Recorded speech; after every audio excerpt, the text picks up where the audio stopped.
বন্ধুরা কেমন আছেন? আজ আপনাদের করে দেখাবো পেঁপে মসুর কলাই তরকারি। ফার্স্টে অল্প মসুর একটু জলে ভিজিয়ে রাখুন 5 মিনিট। এরপর এরকম ডুমো ডুমো করে পেঁপে আলু কেটে নিন।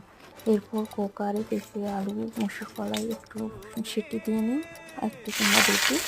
এরপর একটি কড়াইয়ে তেল নিন।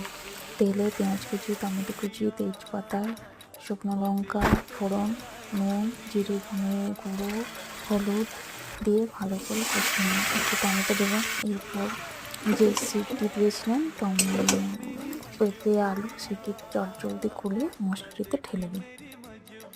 অবশ্যই বন্ধুরা যারা মিষ্টি খেতে পছন্দ করেন তারা অল্প চিনি বা গুড় দেবেন। এরপর বন্ধুরা একটি কথা ভুললে চলবে না, নামাবার আগে অল্প ঘি ছড়িয়ে নামিয়ে নেবেন, এতে স্বাদ আরও দ্বিগুণ হয়।